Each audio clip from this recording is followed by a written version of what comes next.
Bonsoir et bienvenue à tous. Voici les titres de l'actualité de ce mardi. La vague de froid très inhabituelle pour la saison se poursuit en France. Elle a fait 2 nouveaux morts, 2 randonneurs en Corse. La neige est de retour dans les Alpes et dans les Pyrénées.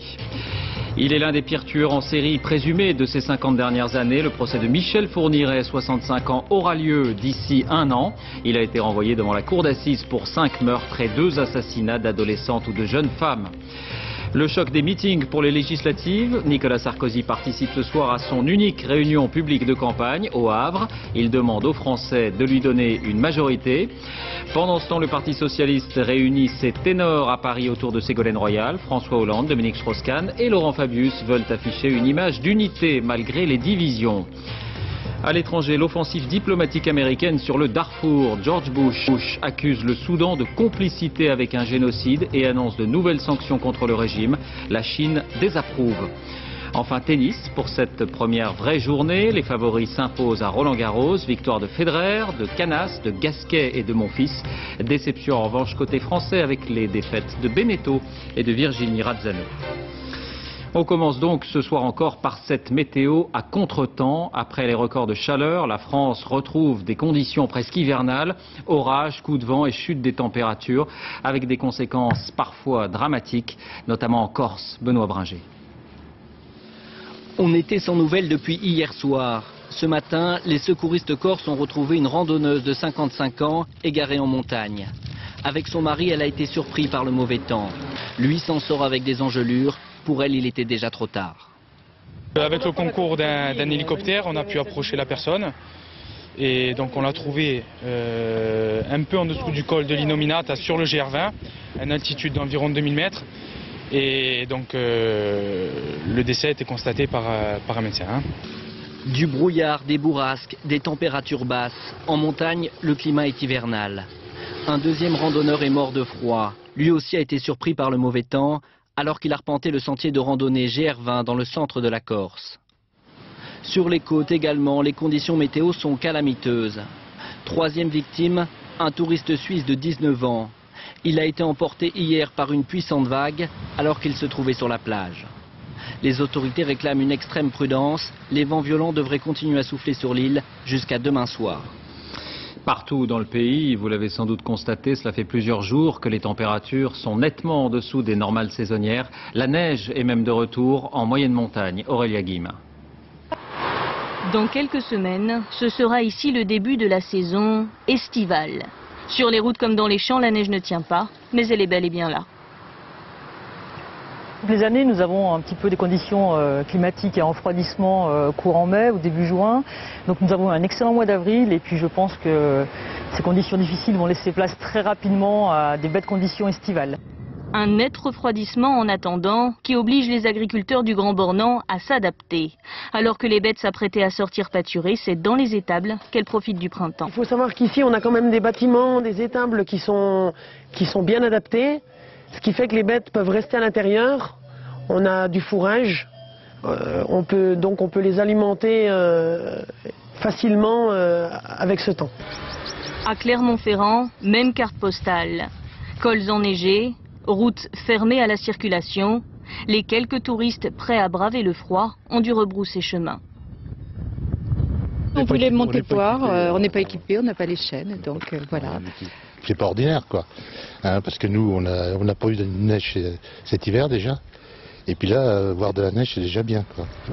L'Alsace n'échappe pas au phénomène. De la neige dès 1400 mètres d'altitude, alors on ressort les équipements de saison et les plats d'hiver. Les randonneurs, on est toujours courageux, malgré notre âge. Le phénomène est rare mais pas exceptionnel, c'est le contraste qui est saisissant. À Strasbourg, on enregistrait 28 degrés le mois dernier, 30 degrés à Lyon, comme si l'été qui débute dans 3 semaines était déjà derrière nous. Oui, de la neige aussi ailleurs en Europe, en Autriche par exemple, où il a fallu également ressortir les anoraks et les chasse-neige, images tournées dans l'est du pays. Et le contraste est saisissant avec les records de chaleur enregistrés en ce moment même en Russie et notamment à Moscou, jusqu'à 32 degrés. Ça va continuer à se réchauffer jusqu'à la fin de la semaine. Les habitants se baignent dans les fontaines ou dans les lacs des environs. Des records vieux de 120 ans, des records de chaleur ont été battus. Justice, l'enquête sur les crimes présumés de Michel Fourniret est donc terminée. Il a été renvoyé aujourd'hui devant la cour d'assises des Ardennes. À 65 ans, je vous le disais, il s'agit d'un des plus redoutables tueurs en série présumés que la France ait connu. Son épouse sera également jugée pour complicité. Amaury Guibert. Michel Fourniret, dans une salle d'audience devant un juge. C'était en 2005 en Belgique pour une affaire de vol.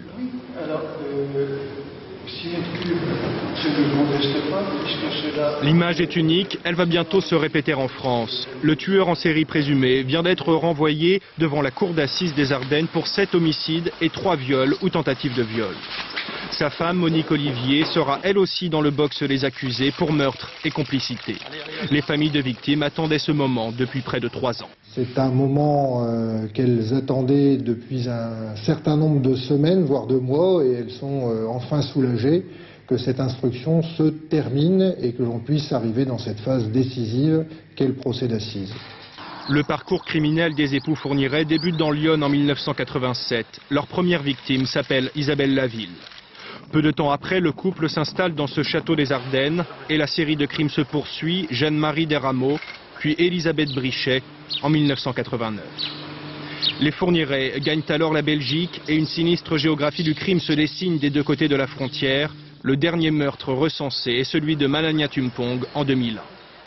Arrêté en 2003, Michel Fourniret avouera cette série de crimes un an plus tard, son épouse ayant craqué devant les enquêteurs belges. La relation des deux accusés, ce couple où soumission et complicité allaient de pair, sera d'ailleurs l'une des clés du procès qui devrait se tenir avant avril 2008. À Guéret, dans la Creuse, un hommage a été rendu aux gendarmes, tués vendredi dernier lors d'une course-poursuite. Michel Joachim, c'est son nom, il avait 43 ans, il était marié, père de 2 garçons. Michel Alliot-Marie, ministre de l'Intérieur, et Hervé Morin, ministre de la Défense, assistaient à la cérémonie. L'actualité politique cette soirée est l'un des temps forts de la campagne pour les élections législatives avec un face-à-face à distance. D'un côté, le président de la République, Nicolas Sarkozy. Comme il l'avait annoncé, il tient ce soir son unique meeting pour délivrer un message aux Français. Avant de nous y rendre en direct, d'abord le reportage sur cette journée présidentielle au Havre. Thierry Curtet, Tristan Lebras.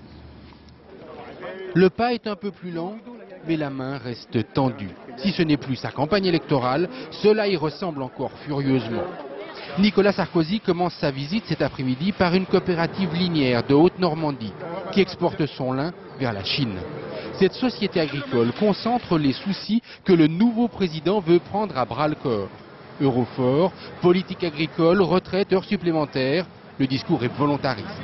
Je n'ai pas été élu pour subir, mais pour agir. Alors on va agir. J'ai reçu un mandat pour essayer d'avoir le plein emploi, pour aller améliorer le pouvoir d'achat, pour garder les usines sur le territoire français, pour se battre pour l'avenir de notre agriculture, pour faire promouvoir des valeurs, le travail, le respect, le mérite, pour que ceux qui empoisonnent la vie des autres, bon, mais ils arrêtent. Le ton bouscule un peu le responsable agricole, au point qu'il ne sait plus très bien qui se trouve en face de lui. Très bien, monsieur le ministre. Bon, on va arrêter les questions et... Monsieur le ministre, je suis... pardon, excusez-moi. C'est l'émotion. C'est une habitude. C'est l'émotion. Les jeunes étudiants du lycée agricole d'Yvetot, eux, sont moins intimidés par le nouveau président de la République. On vous présente la mineuse. Ils sont assez fiers de partager un peu de leur passion. Mais ils savent aussi que durant le mandat de Nicolas Sarkozy, on abordera des questions décisives pour l'agriculture. Quel est l'avenir de la politique agricole commune ? Nicolas Sarkozy a promis sa vigilance et sa détermination. Puis il s'est rendu au Havre, où une salle comble l'attendait. Moment inhabituel, en pleine campagne électorale pour les élections législatives, le président de la République tient meeting. Bonsoir Mickaël Darmon, vous êtes précisément en direct du Havre où ce meeting vient de s'achever. Que faut-il retenir de cette soirée et du discours de Nicolas Sarkozy ?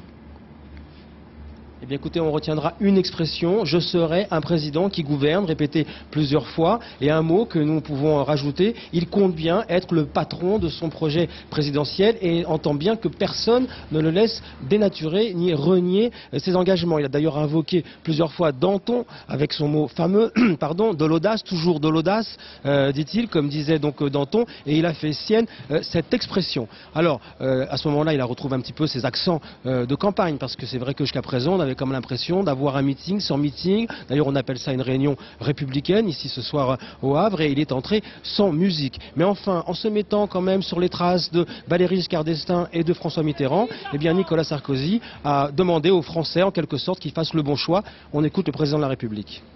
Il vous reste 2 semaines pour choisir. Il vous reste 2 semaines pour parachever l'impensable révolution que vous avez accomplie les 22 avril et 6 mai derniers.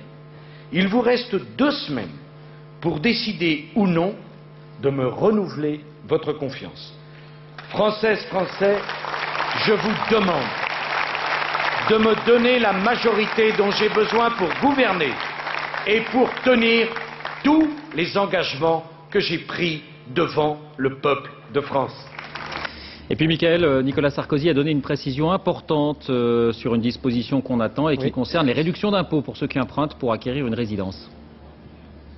Oui, et là, effectivement, ça a d'ailleurs été un petit peu la surprise de ce discours, puisque Nicolas Sarkozy a affirmé, concernant justement ces réductions fiscales, qu'elles auront bien lieu à partir du moment où la loi sera votée, et ce pour tous les emprunts en cours, ce qui contredit quand même ce qui avait été certainement annoncé et expliqué déjà donc par Bercy ces jours derniers. Alors, ce recadrage, finalement, n'est absolument pas anodin, parce que à l'Élysée, depuis quelques jours, on s'agace un peu quand même des prises de parole indépendants dans les journaux, des différents ministres qui lancent un petit peu chacun à leur manière leur interprétation des mesures du projet présidentiel. C'est également donc le but de ce discours ce soir, de réaffirmer, comme on disait, que le patron c'est bien Nicolas Sarkozy et qu'il entend mener ses réformes comme il les avait annoncées et prévues et pas comme serait interprété. Il a notamment beaucoup critiqué ce qu'il a appelé la machinerie administrative routinière. Voilà, c'est dire l'ambiance de la rupture qu'il veut quand même instaurer. Merci Mickaël. Voilà donc des réductions pour les emprunts immobiliers, même lorsque la signature est antérieure au 6 mai dernier. À gauche maintenant, le Parti Socialiste veut afficher l'unité. Les principaux ténors sont réunis ce soir autour de Ségolène Royal au Zénith à Paris. Hélène Hugues, Jeff Wittenberg, Philippe Mugerin. Des militants en ordre de bataille, prêts encore à combattre pour les législatives, même si la défaite au présidentiel a laissé des traces. Il y a eu des choses que nous, militants de Ségolène Royal, on n'a pas pu supporter. Qu'est-ce qu'ils ont fait, etc., etc. Tous espèrent aujourd'hui que les éléphants ont baissé les armes et que l'union tiendra jusqu'au 17 juin. Je pense que quand même, ils ont un peu compris qu'il fallait apparaître unis. Là, ils vont faire semblant d'être unis. Ils vont peut-être quand même attendre un peu. Le législatif, c'est évidemment, je pense que c'est possible, mais c'est une question d'union, d'image qu'on peut donner après du Parti Socialiste. L'image attendue, la voilà, celle de tous les leaders marchant d'un même pas. Je crois que les lesbiennes se sont mises un peu en léthargie et je pense que ça va reprendre après les législatives. Ce soir, en tout cas, pour le lancement de la campagne, tous ont répondu présent. François Hollande, Laurent Fabius, Dominique Strauss-Kahn, Bertrand Delanoë et bien sûr Ségolène Royal. 17 millions de Français ont voté pour Ségolène Royal, c'est pas rien. Donc faut qu'ils aillent se faire entendre et faut nous écouter. Pour la photo de famille socialiste, nul n'a manqué à l'appel. En apparence, au moins, les divisions sont oubliées. Bonsoir Jeff Wittenberg, vous êtes en direct du Zénith. Faut-il parler d'unité réelle ou d'unité de façade ? Je dirais que c'est une unité qui est tout simplement imposée par les faits. Vous savez, les sondages n'annoncent rien de très bon pour les socialistes. Peut-être obtiendraient-ils, selon les instituts, moins que les 150 députés qu'ils ont aujourd'hui. Du coup, eh bien, l'unité, en quelque sorte, fait la force ou au moins permettrait de limiter les dégâts. Ça, tous les socialistes en sont conscients. Et c'est d'ailleurs le paradoxe, c'est que cette photo de famille qui réunit Strauss-Kahn, Fabius, Hollande, Royal et Delanoë, on ne l'avait tout simplement jamais vu pendant l'élection présidentielle. Alors évidemment, les militants sont très contents ce soir. Il y avait deux catégories, ceux qui criaient tous ensemble l'ensemble socialiste lorsqu'ils sont arrivés, et puis ceux qui n'avaient qu'un prénom à la bouche, celui de la candidate, l'ex-candidate socialiste Ségolène Royal, qui se place quand même en première ligne. Et c'est d'ailleurs à ce titre qu'elle a tenu à faire une mise au point avant le meeting en parlant de l'autre meeting de la soirée, celui de Nicolas Sarkozy. Je vous propose de l'écouter. C'est étonnant, ça n'est pas habituel dans la Ve République qu'un président de la République qui s'est dit président de tous les Français s'implique personnellement aux côtés de l'UMP. Donc il ne peut pas, il y a une contradiction, il ne peut pas d'un côté aller chercher les personnalités de gauche et prétendre avoir fait l'ouverture et gouverner au nom de tous les Français, et de l'autre s'impliquer comme chef de l'UMP. Donc au moins les choses sont claires. Voilà, Ségolène Royal qui va être en campagne non-stop à partir de demain à Lyon, à Paris, à la région parisienne, à Marseille. On sait depuis hier, elle l'a dit sur France 2, qu'elle ne s'interdit rien. Ça veut dire clairement qu'elle pense peut-être à devenir premier secrétaire du Parti Socialiste. Ce pourrait être soit avant l'été, si les élections législatives donnaient un mauvais résultat au PS, soit après donc cette échéance. Merci Jeff. Autre image de cette journée de campagne, les députés UDF ralliés à Nicolas Sarkozy ont lancé aujourd'hui leur parti, le Nouveau Centre. 84 candidats porteront son étiquette, dont Hervé Morin qui présidait cette réunion au Sénat. Notre choix n'est ni un reniement ni un ralliement à l'UMP, explique-t-il. Nous sommes très bien dans nos baskets. Et puis les Verts présentaient également leurs 560 candidats. Le parti, vous le savez, dispose de 3 députés sortants, Noël Mamère, Martine Billard et Yves Cochet, contre lesquels le Parti Socialiste ne présentera pas de candidat, bien qu'aucun accord n'ait été signé. Dominique Vonnet a estimé par ailleurs qu'il faudra refonder et renouveler les Verts après le scrutin. Parmi les circonscriptions où le résultat sera très suivi lors de ces élections, celle du député UMP du Nord, Christian Vanest. Après sa condamnation pour des propos jugés homophobes, Nicolas Sarkozy avait indiqué qu'il ne serait pas réinvesti. Pourtant, il est là, et bien là, même si l'étiquette UMP a officiellement disparu. Arnaud Boutet, Patrick Wurstern. Il arbore le sourire du candidat confiant. Le sulfureux Christian Vanest, adepte du franc-parler, se voit cette année privé d'étiquette UMP, mais compte bien surfer sur la vague bleue. Alors il s'affiche Centre national des indépendants, majorité présidentielle. Il n'y a pas photo, quoi. Personne n'est plus sarkozyste que moi dans le Nord. Bon, maintenant il y a eu un petit problème. Vous savez, c'est pas un problème qui intéresse beaucoup les gens en fait. Ce qui n'intéresse pas les gens lui a pourtant valu une condamnation en appel pour avoir dit ceci. Qu'est-ce que c'est que l'homosexualité? C'est tout simplement un apartheid entre les sexes. Les homosexuels sont-ils nuisibles à l'intérêt général? Oui. Oui. Même à l'Assemblée, le député Vanest n'a jamais vraiment caché sa lecture très personnelle de l'homosexualité. C'est évidemment une menace pour l'humanité, pour sa survie. En début d'année, le président de l'UMP avait donc tranché. Pas d'investiture pour Christian Vanest.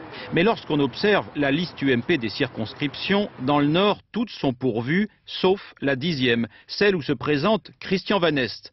Pour le PS, il s'agit bel et bien d'un soutien déguisé. C'est un candidat de l'UMP. Je ne vois pas, puisqu'il n'y en a pas d'autres contre lui. Le CNI, on sait très bien que c'est la branche de l'UMP. 12 candidats s'affrontent, dont les représentants de LO, de la LCR, du PCF, des Verts ou du Front National. Christian Vanest, bête noire des associations homosexuelles, était invité la semaine dernière à Matignon avec les parlementaires UMP. Lui qui se présente comme le candidat du bon sens reste toujours persuadé d'avoir raison, malgré ses condamnations. Et pendant la campagne, le travail gouvernemental et présidentiel continue. Bernard Thibault a été reçu à son tour ce matin par Nicolas Sarkozy avant son départ pour Le Havre. Le secrétaire général de la CGT appelle à la vigilance syndicale selon ses propres termes pour que la future loi sur le service minimum n'entraîne pas de remise en cause du droit de grève. Rappelons qu'une loi cadre sera proposée pour encourager la négociation entreprise par entreprise. François Fillon vient d'ailleurs d'indiquer qu'elle serait votée en juillet. Un rebondissement dans l'affaire des éventuels délits d'initiés au sein de la maison mère d'Airbus, EADS. Arnaud Lagardère a été entendu aujourd'hui pendant 9 heures par l'autorité des marchés financiers.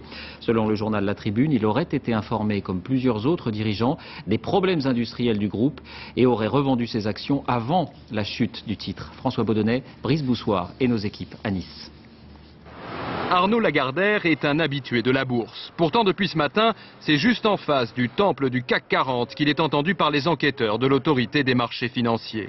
Ils veulent savoir si le coprésident français de ADS, la maison mère d'Airbus, était au courant des retards de fabrication de l'A380 bien avant que ceux-ci ne soient rendus publics. L'an dernier, Arnaud Lagardère avait plaidé l'ignorance. « J'ai le choix, avait-il dit, de passer pour quelqu'un de malhonnête ou d'incompétent. J'assume cette deuxième version. » Mais selon des informations révélées par le quotidien La Tribune, ces problèmes industriels auraient été évoqués dès le 7 mars 2006 lors d'un conseil d'administration de ADS. C'est en tout cas ce qu'aurait avoué le responsable technique d'Airbus à l'un de ses clients qui témoigne. On évoque les graves problèmes industriels d'Airbus qui étaient à l'ordre du jour le 7 mars 2006. Airbus dément, mais l'homme, en conflit avec l'avionneur, a enregistré la conversation et il l'a transmise à la justice. Et c'est dans la foulée, toujours en mars 2006, que Noël Forgeard et quelques 800 hauts dirigeants du groupe vendent leurs actions au moment où le titre est au plus haut. Le 20 mars, enfin, le groupe français Lagardère et l'allemand Daimler Chrysler vendent chacun 7,5% du capital de ADS, ce qui leur rapporte 2 milliards d'euros. La suite, on la connaît. Au printemps 2006, la maison Airbus est en feu. Le 13 juin, l'action ADS dégringole de 26% en une seule journée. Aujourd'hui, le dossier Airbus devient brûlant en Allemagne. Outre-Rhin, la presse affirme ce soir que les autorités boursières viennent de saisir la justice. En bref, à propos d'économie, encore un succès encourageant pour la restructuration d'Eurotunnel. Le titre a quasiment doublé de valeur pour son retour à la bourse de Paris, après la transformation de la société en un nouveau groupe et l'effacement d'une partie des dettes. Rappelons que l'on compte des centaines de milliers de petits porteurs qui ont perdu beaucoup d'argent. À l'étranger, l'offensive diplomatique américaine sur le Darfour. Dans une conférence de presse solennelle cet après-midi, George Bush maintient les accusations de génocide et il accuse le régime soudanais de complicité dans les crimes contre les civils. Il annonce de nouvelles sanctions unilatérales et le dépôt d'un nouveau texte aux Nations Unies pour des sanctions multilatérales. La Chine annonce d'ores et déjà qu'elle juge ces sanctions injustifiées. Et voici justement un élément important à avoir en tête lorsqu'on évoque ce dossier. Pékin est devenu le principal parrain politique et économique du Soudan. La présence chinoise y est de plus en plus visible. Envoyés spéciaux Jérôme Soulard, Mathias Sour. C'est une image forte au pays de l'or noir africain. Une raffinerie chinoise ultramoderne inaugurée par le président de la République, Béchir, en personne. Aujourd'hui, la Chine produit et achète plus de 60% du pétrole soudanais. Par milliers, les Chinois se sont installés. Ils vivent ici en autarcie, coupés du monde. Sur les bords du Nil, nous croisons ces cadres chinois installés depuis 3 ans. C'est leur première visite de la ville.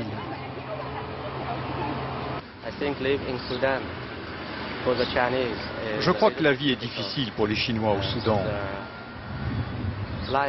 En particulier à cause du climat, il fait très chaud. Mais financièrement, c'est très intéressant pour nous. En quelques années, les investissements chinois ont changé le visage de Khartoum. Construction de buildings ultramodernes, des ponts, des routes, des dizaines de millions de dollars investis et des armes de guerre que le Soudan achète à la Chine. Le professeur Abdallah a étudié l'économie 4 ans à Pékin. Il défend cette coopération pour l'avenir de son pays. Ce que nous attendons de la Chine maintenant, c'est un transfert de technologie ici en Afrique. L'idée, c'est de fabriquer nous-mêmes des produits que nous pourrions exporter et ainsi développer notre économie. À l'université des langues de Khartoum cette année, le nombre d'étudiants inscrits pour apprendre le chinois a doublé. La majorité de ces futurs cadres bilingues trouvera du travail dans l'année, avec un salaire 2 fois supérieur à la moyenne, jusqu'à 2000 $ mensuels. Le chinois, c'est la source de l'argent. Je trouverai un travail facilement, c'est pourquoi je l'ai choisi. Les salaires sont très élevés. C'est pourquoi les gens maintenant concentrent sur l'étude de la langue chinoise. À coup de millions de dollars d'investissement et de vente d'armes, la Chine est donc devenue l'acteur économique incontournable du Soudan. La communauté internationale attend désormais qu'elle s'implique politiquement pour faire cesser le calvaire des civils au Darfour. En bref, encore à l'étranger, 5 Britanniques ont été enlevés aujourd'hui à Bagdad. Il s'agit essentiellement de membres d'une société privée de sécurité. Par ailleurs, 2 attentats ont fait au moins 56 morts et 10 soldats américains ont été tués. Et puis nouvelle manifestation au Venezuela où le régime de Hugo Chavez est sous le feu des critiques intérieures et extérieures après avoir fait fermer la dernière chaîne de télévision indépendante. Elle a été remplacée par une chaîne d'État. Des centaines d'étudiants rejoints par des journalistes et des habitants dénoncent une dictature. L'association française Reporters sans frontières a également émis une vigoureuse protestation. Aux États-Unis, les créationnistes gagnent du terrain. Il s'agit, vous le savez, de ce courant de pensée chrétien qui met en cause les théories de Darwin, les théories de l'évolution, et estime que l'homme a été créé par Dieu en 7 jours. Cette théorie est enseignée à l'école, dans certains États. Eh bien, certains de ses défenseurs vont plus loin. Ils estiment qu'elle s'applique aussi à la nature et au relief. Ainsi, selon eux, le Grand Canyon du Colorado s'est forgé en quelques jours et des visites sont même organisées pour convaincre le public. Envoyés spéciaux Alain Chalvron, Aaron Diamond. Sur le Colorado, on peut rechercher le grand frisson des rapides, le choc esthétique du Grand Canyon ou une étrange quête spirituelle sur les traces de la Genèse. C'est le cas de ces évangélistes purs et durs. Pour eux, c'est la Bible qui servira de guide. Si vous prenez la Bible comme référence, si vous avez un regard biblique sur les choses, ce que vous découvrirez, c'est que la réalité correspond à ce qui est écrit dans le livre.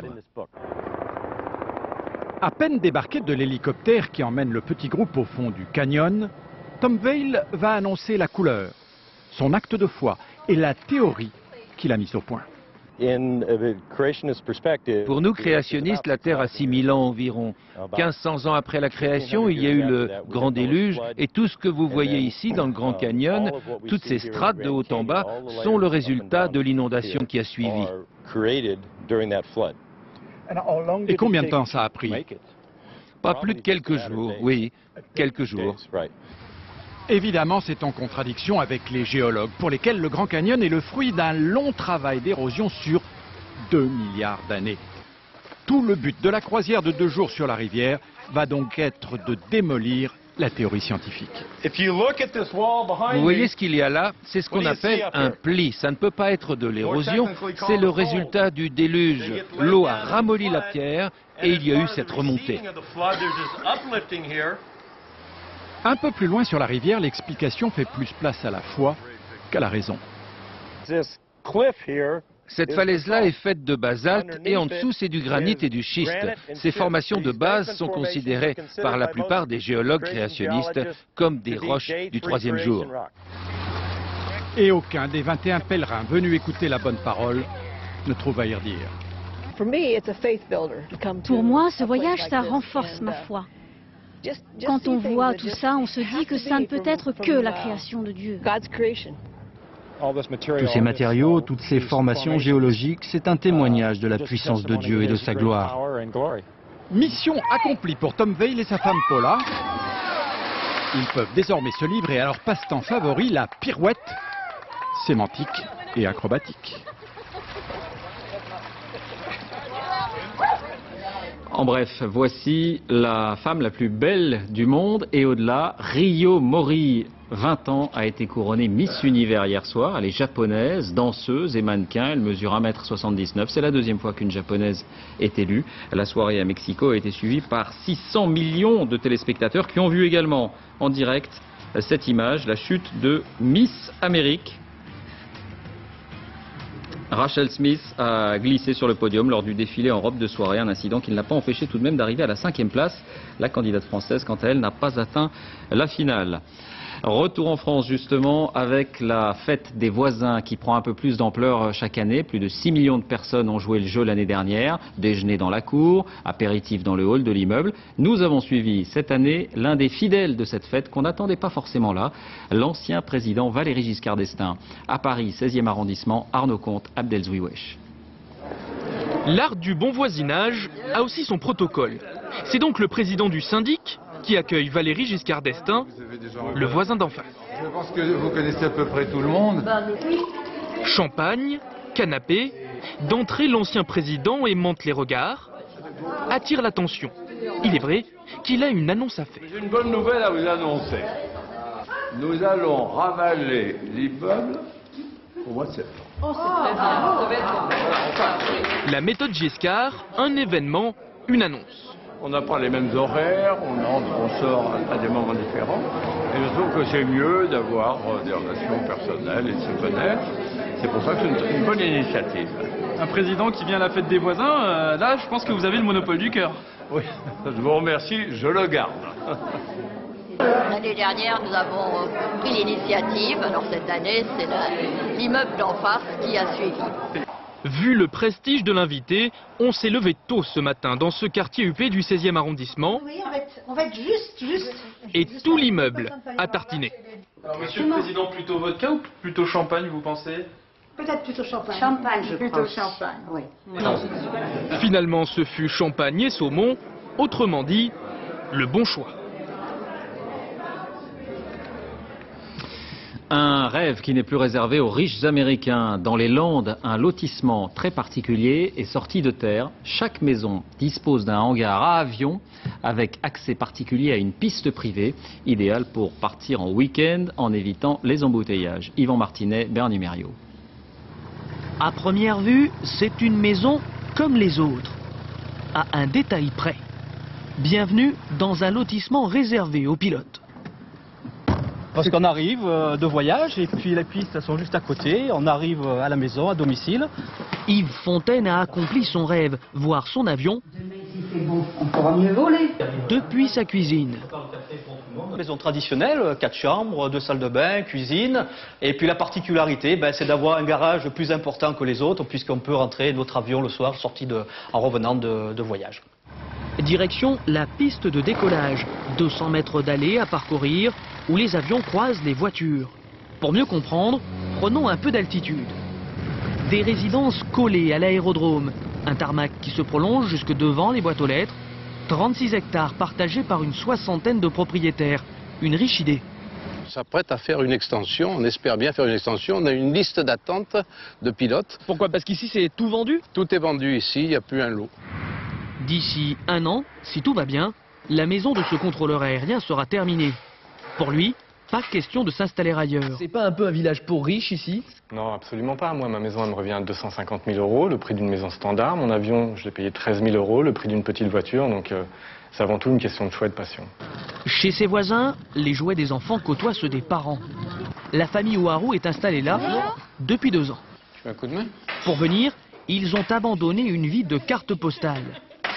Alors nous venons de l'île de la Réunion, donc de 13 000 km, et nous sommes venus ici vivre notre passion à fond, parce que nous sommes tous les deux pilotes. J'ai poussé un levis jusqu'à construire une piscine en forme d'avion, c'est le Spirit américain, le B2. Pour l'instant il n'est pas très camouflable, mais bon. Aux États-Unis, 400 villages comme celui-ci existent déjà, en France 2 seulement pour le moment. Les sports, première vraie journée à Roland-Garros. La pluie n'a pas trop perturbé les matchs. Dans l'ensemble, les favoris se sont imposés. Nathanaël de Rinxin, Ziden Berkous. Cet après-midi, les vestiaires de Roland-Garros semblaient presque trop petits pour accueillir tous les joueurs programmés aujourd'hui. 82 matchs, des sacs, des raquettes, des coachs, des kinés. Ça prend de la place, mais c'est la seule solution pour rattraper le retard pris avec la pluie. Philippe Chatrier, Marco Bakatis, Sébastien Grosjean. Sébastien Grosjean aurait sans doute préféré faire durer le plaisir. Mais aujourd'hui, face à Marcos Baghdatis, l'ancien numéro 1 français était méconnaissable. 3-7, 32 fautes directes, 2 heures de jeu, il quitte le tournoi dès le premier tour. Il y a quelques points où ça peut peut-être basculer, mais je fais des erreurs assez grossières. Et puis voilà, donc je crois que c'est un mauvais match, quoi. Richard Gasquet s'est lui aussi montré expéditif. Face à Nicolas Mahut, il s'est surtout montré à son avantage. Il s'impose presque tranquillement en 3-7. On est toujours soulagé de passer le premier tour, de pouvoir passer à autre chose. C'est vrai que ça fait 3-4 jours que je dois jouer Nicolas, donc c'est jamais facile. C'est clair que je suis soulagé d'avoir pu gagner aujourd'hui. À 35 ans, Fabrice Santoro dispute peut-être son dernier Roland-Garros. Face à l'Argentin Tchela, un des meilleurs joueurs sur Terre, le Français s'est bien battu. Il a même remporté le premier set. Avant de craquer et de s'incliner en 4 manches.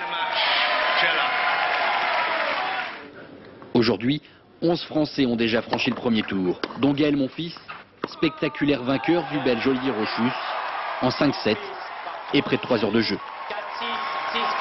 Et puis des nouvelles du tenant du titre, l'Espagnol Rafael Nadal, qui mène 2-7 à 0, 7-5, 6-3 et 3-1 dans le troisième set face à Juan Martín del Potro, un joueur argentin. Le coup d'envoi de la tournée du groupe Police. 20 000 spectateurs ont assisté au premier concert hier soir à Vancouver au Canada. Je vous rappelle que près de 25 ans après sa séparation, le groupe s'est reformé. Isabelle Bechler. Plus une place à vendre pour le premier concert de Police reconstitué. 20 000 fans venus sur la côte pacifique du Canada à Vancouver allaient vivre hier soir l'émotion attendue depuis 1983, depuis le dernier concert du groupe. Des cadras et des quinquas, plutôt fébriles. Je suis un fan indécrottable de Police. J'ai grandi avec leur musique, je suis de Los Angeles, j'ai un billet pour ici et pour le concert de lait. Ça se voit pas que c'est le t-shirt original de 1983. Je suis une super fan, super contente qu'ils soient réunis. Il me tarde que le concert commence.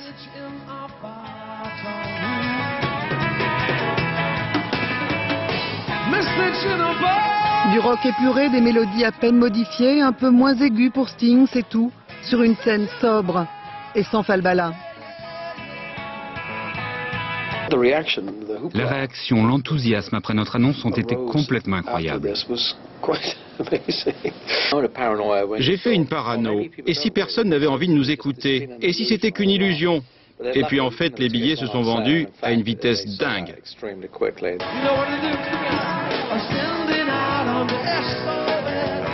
Les places se vendaient jusqu'à 70 € à Vancouver pour un enthousiasme intact au solo de Roxanne ou à la douceur de Every Breath You Take. C'était génial.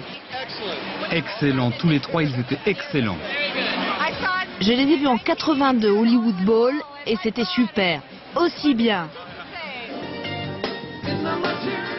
Police n'arrive à Paris qu'à la fin septembre, patience. Les 79 000 places du Stade de France se sont vendues en moins de 2 heures, ça va être chaud. Comme au bon vieux temps. Fin de ce journal, merci de l'avoir suivi. Tout de suite la météo, Laurent Romeshko, 20h50, le clan Pasquier, 3e épisode. À demain.